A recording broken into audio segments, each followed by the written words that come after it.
Hello, everyone. Thank you for joining me for my presentation on Christian ethics and biblical morality. The three biblical scriptures that I chose are, "Be holy because I am holy," "A new command I give you, love one another as I have loved you, so you must love one another. By this everyone will know that you are my disciples if you love one another," and "Put on the new self, created to be like God in true righteousness and holiness." Basically, I chose these because we don't know how to be holy unless we see who God is. God is the creator of everything good. He's the creator of humanity in his own image, and he is the guideline on how we should be moral or holy or righteous. Being righteous is being right with God or in right alignment with God. And the one in the middle is loving one another. The two greatest commands that Jesus said was to love God and to love others. This is what we are called to do.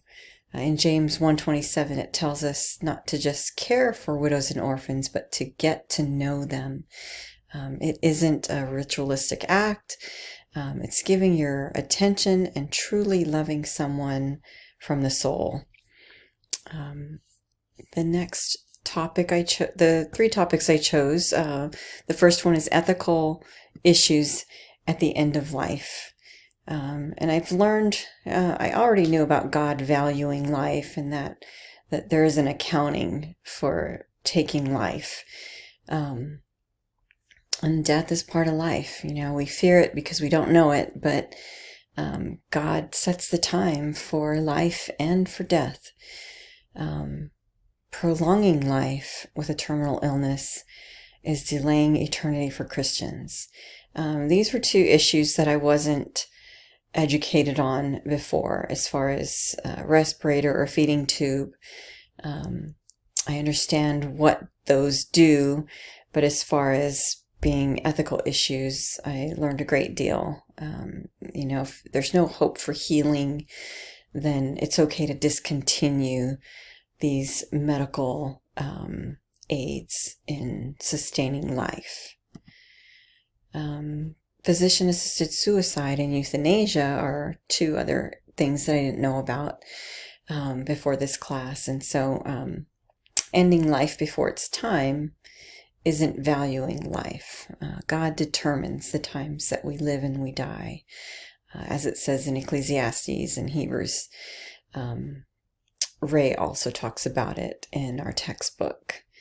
And life belongs to Christ, not ourselves. We were bought at a price, and we need to honor the bodies that we have.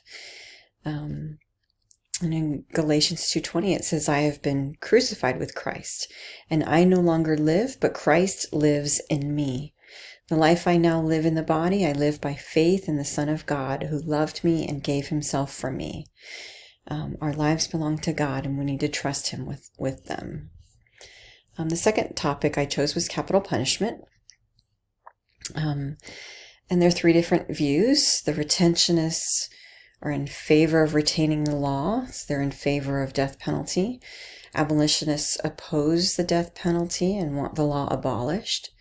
And procedural abolitionists, which I learned I fall into this category, is that they favor the death penalty ethic, the justice of it, but because of problems with how it's done or problems in our court systems or legal systems, that it should be avoided.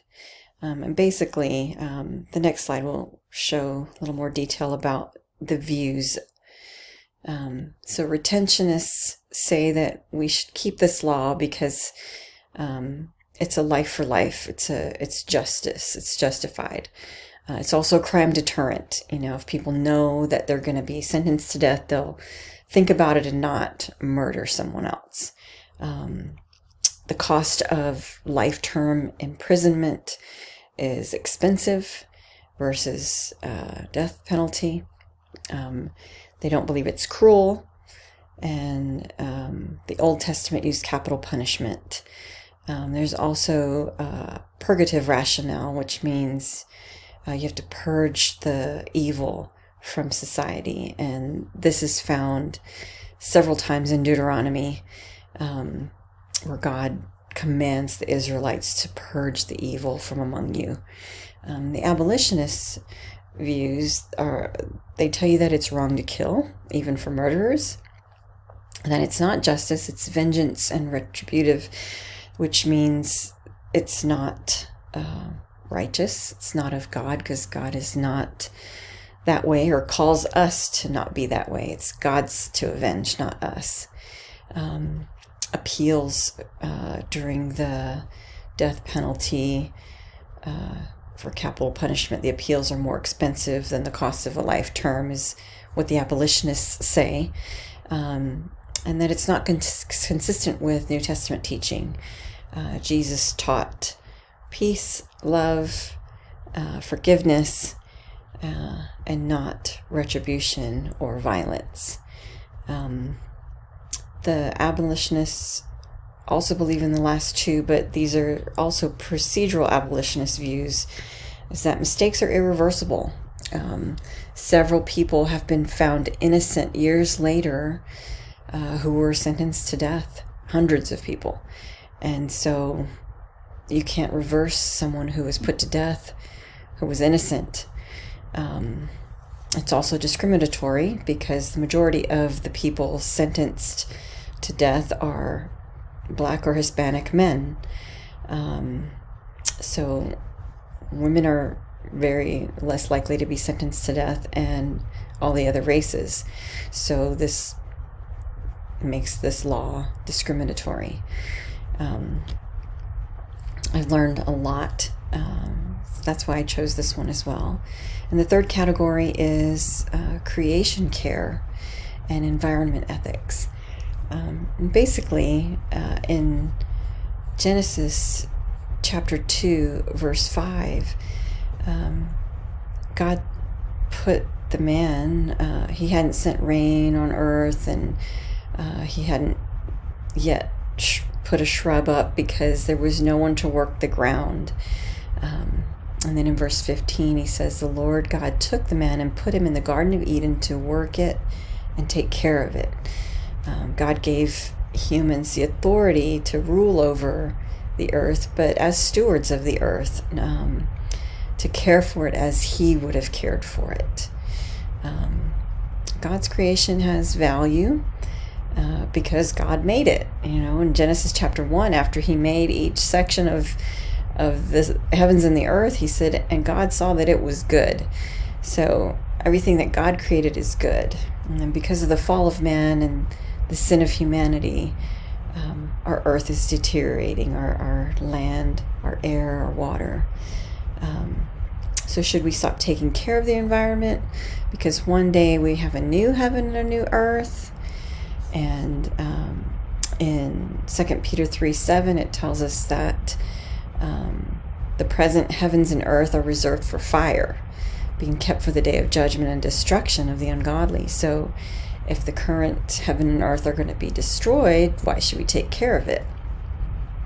And the next verse kind of answers that in Romans 8:19 through 22. It says, for the creation waits in eager expectation for the children of God to be revealed.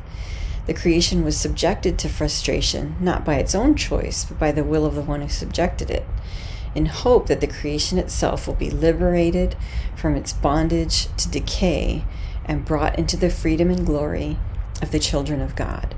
We know that the whole creation has been groaning as in pains of childbirth right up to the present time.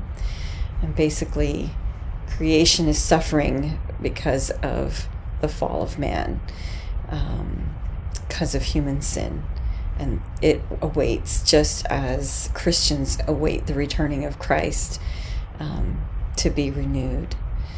So it's our responsibility to take care of plants, livestock, the ocean, what lives in the ocean, as well as our climate.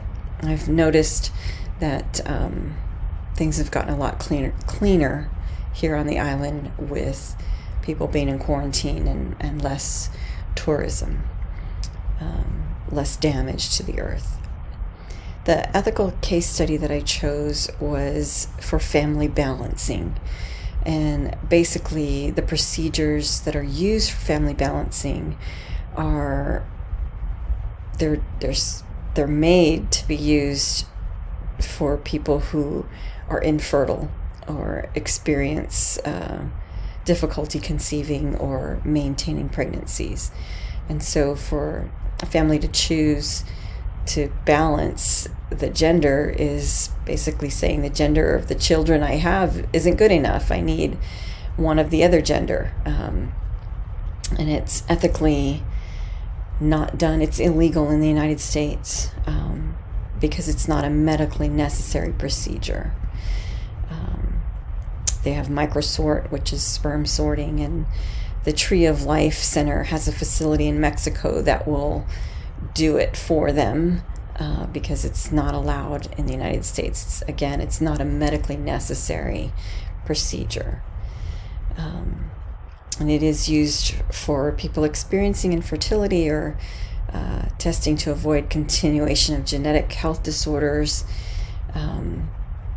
And in this process of the PGD and PGS, they find out the gender of the embryo, but that is not what it's used for.